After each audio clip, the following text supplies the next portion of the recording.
Hello बच्चों, welcome to toppers तक कक्षा 10 हिंदी पद्य की क्लास में आप सभी का स्वागत है। हिंदी पद्य से 10 महत्वपूर्ण बहुविकल्पीय प्रश्न हैं। जो भी स्टूडेंट 2023 बोर्ड एग्जाम की तैयारी कर रहे हैं इस वीडियो को अंत तक जरूर देखिएगा, क्योंकि 2023 बोर्ड परीक्षा में यहाँ से 2 क्वेश्चन 100% गारंटी के साथ आएगा। तो सारे क्वेश्चन को रटिए, पेपर में 2 क्वेश्चन यहाँ से जरूर मिलेगा। चलिए फिर क्वेश्चन नंबर 1 की शुरुआत करते हैं। चलिए क्वेश्चन नंबर 1 देखते हैं। क्वेश्चन नंबर 1 है, आदिकाल को किन नामों से जाना जाता है? पहला ऑप्शन दिया गया वीर गाथा काल, दूसरा दिया गया पूर्व मध्यकाल, तीसरा दिया गया चारण काल और चौथा दिया गया ए और सी दोनों। तो आदिकाल को वीर गाथा काल और चारण काल दोनों के नाम से जाना जाता है, तो इसलिए इसका ऑप्शन कौन सही हो जाएगा? ऑप्शन डी सही हो जाएगा। इसके बाद अगर हम बात करें पूर्व मध्यकाल को किस नाम से जाना जाता है, तो भक्ति काल के नाम से जाना जाता है। तो पहले का कौन सही हो जाएगा? पहले का डी ऑप्शन सही हो जाएगा। अगला देखते हैं। क्वेश्चन नंबर 2 है। क्वेश्चन नंबर 2 है, चिदम्बरा रचना के रचनाकार कौन हैं? पहला ऑप्शन दिया गया सुमित्रानंदन पंत, दूसरा ऑप्शन दिया गया रामधारी सिंह दिनकर, तीसरा ऑप्शन दिया गया नागार्जुन और चौथा ऑप्शन दिया गया नरेंद्र शर्मा। तो चिदम्बरा जो रचना है ये सुमित्रानंदन पंत की रचना है। सुमित्रानंदन पंत की एक रचना और है, वो है युगपथ। युगपथ किसकी रचना है? सुमित्रानंदन पंत की रचना है।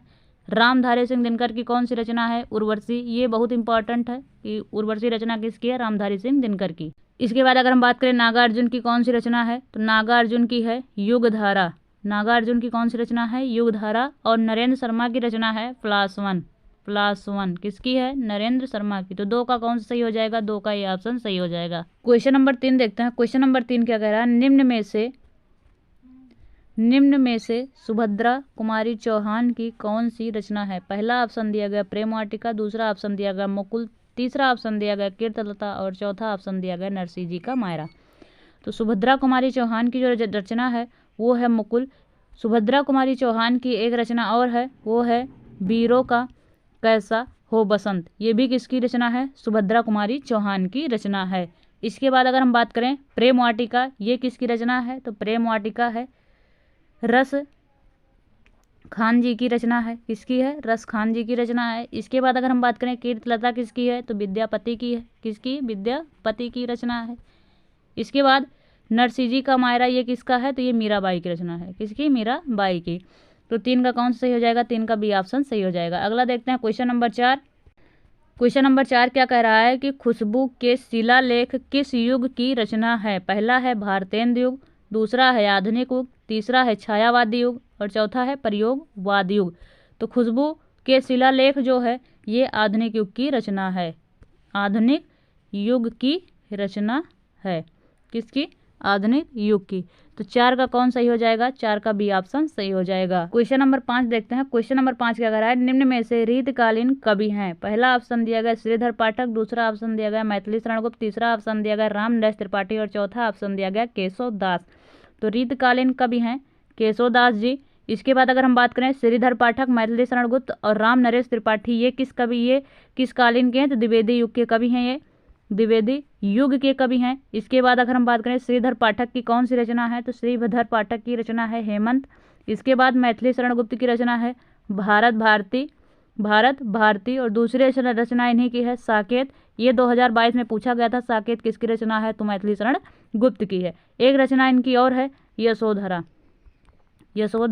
किसकी रचना है? मैथिली शरण गुप्त की। और राम नरेश त्रिपाठी की कौन सी रचना है?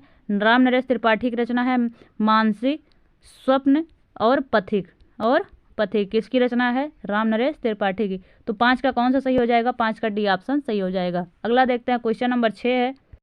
क्वेश्चन नंबर 6 देखते हैं क्या कह रहा है कि आल्ह खंड भारत के किस हिस्से में गाया जाता है? पहला ऑप्शन दिया गया दक्षिण भारत में, दूसरा ऑप्शन दिया गया पश्चिमी भारत में, तीसरा ऑप्शन दिया गया उत्तर भारत में और चौथा ऑप्शन दिया गया पूर्वी भारत में। तो किस भारत में गाया जाता है? ये उत्तर भारत में गाया जाता है। तो 6 का कौन सा सही हो जाएगा? 6 का सी ऑप्शन सही हो जाएगा। क्वेश्चन नंबर 7 देखते हैं। उससे पहले हमारे चैनल पर जो भी स्टूडेंट नए हैं चैनल को सब्सक्राइब करिए, लाइक करिए और अपने दोस्तों के साथ शेयर भी करते रहिए। चलिए फिर हम क्वेश्चन नंबर 7 देखते हैं। क्वेश्चन नंबर 7 क्या कह रहा है कि पूर्व मध्यकाल या भक्तिकाल कितनी शाखाओं में बांटा गया है? कि भक्तिकाल को कितनी शाखाओं में बांटा गया है? पहला ऑप्शन दिया गया 2, दूसरा ऑप्शन दिया गया 4, तीसरा ऑप्शन दिया गया 3 और चौथा ऑप्शन दिया गया 5। तो इसमें अगर हम बात करें भक्तिकाल को 2 शाखाओं में बांटा गया है। आइए देखते हैं कैसे बांटा गया कि भक्ति काल को सबसे पहले कितने भागों में बांटा गया? 2 भागों में बांटा गया है। एक है निर्गुण शाखा और दूसरा है सगुण शाखा। इसके बाद निर्गुण शाखा को 2 भागों में बांटा गया है। एक बांटा गया है ज्ञानाश्रयी शाखा और दूसरा बांटा गया है प्रेमाश्रयी शाखा। इसके बाद अगर हम बात करें सगुण शाखा को भी 2 भागों में बांटा गया है। एक बांटा गया रामाश्रयी शाखा में और दूसरा बांटा गया है कृष्णाश्रयी शाखा में। तो भक्ति काल को कितने भागों में बांटा गया है? 2 भागों में बांटा गया। तो 7 का कौन सा सही हो जाएगा? 7 का ये ऑप्शन सही हो जाएगा। अगला देखते हैं क्वेश्चन नंबर 8 देखते हैं। कह रहा है कि उत्तर मध्य काल का दूसरा नाम क्या है? पहला ऑप्शन दिया गया वीरगाथा काल, दूसरा ऑप्शन दिया गया पुनर्जागरण काल, तीसरा ऑप्शन दिया गया रीत काल और चौथा ऑप्शन दिया गया भक्ति काल। तो उत्तर मध्य काल का दूसरा नाम क्या है? रीति काल है। वीरगाथा काल का दूसरा नाम क्या है? तो आदिकाल है। वीरगाथा काल आदिकाल। इसके बाद पुनर्जागरण काल का दूसरा नाम क्या है? आधुनिक काल। इसके बाद भक्ति काल का कौन सा नाम है? पूर्व मध्य काल। तो इसमें का ऑप्शन कौन सही हो जाएगा? 8 का सी ऑप्शन सही हो जाएगा। अगला देखते हैं क्वेश्चन नंबर 9। ठंडा लोहा और कनुप्रिया के रचयिता कौन है? ये वेरी इंपॉर्टेंट क्वेश्चन है, तुरंत रटिए। 2023 में ये छपेगा, पक्का है, 100% गारंटी के साथ छपेगा। चलिए फिर देखते हैं क्वेश्चन नंबर 9।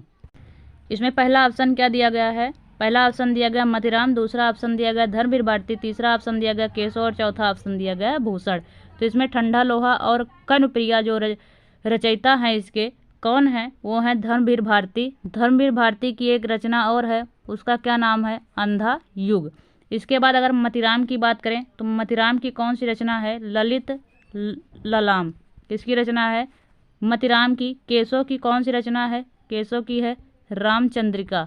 किसकी है? रामचंद्रिका। केशव की है। इसके बाद अगर हम बात करें भूषण की तो भूषण की कौन सी रचना है?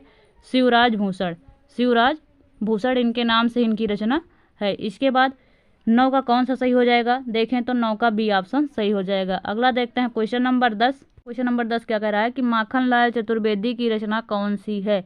पहला ऑप्शन दिया गया है जमीन पक रही है, दूसरा ऑप्शन दिया गया गीत फरोश, तीसरा ऑप्शन दिया गया कानन कुसुम और चौथा ऑप्शन दिया गया समर्पण। तो माखनलाल चतुर्वेदी की जो रचना है वो है समर्पण रचना है। जमीन पक रही है किसकी रचना है? ये है केदार नाथ सिंह की। गीत फरोश जो है ये है भवानी प्रसाद मिश्र की। और कानन कुसुम किसकी है? तो जयशंकर प्रसाद की रचना है। तो 10 का कौन सा सही हो जाएगा? 10 का डी ऑप्शन सही हो जाएगा। तो ये रहे आज के हमारे 10 महत्वपूर्ण बहुविकल्पीय प्रश्न। तुरंत रटिए, 2023 में यहाँ से क्वेश्चन जरूर मिलेगा आप लोगों को। अगर आप लोगों को वीडियो अच्छी लगी हो तो कमेंट बॉक्स में कमेंट करके ज़रूर बताइए, फीडबैक अपना ज़रूर दें। और हमारे चैनल पर जो भी स्टूडेंट नए हैं चैनल को सब्सक्राइब करके जाएं, लाइक करें और अपने दोस्तों के साथ शेयर भी करते रहें। फिर ऐसे अगले वीडियो में उपस्थित होंगे महत्वपूर्ण इंपॉर्टेंट क्वेश्चन के साथ। तब तक के लिए धन्यवाद।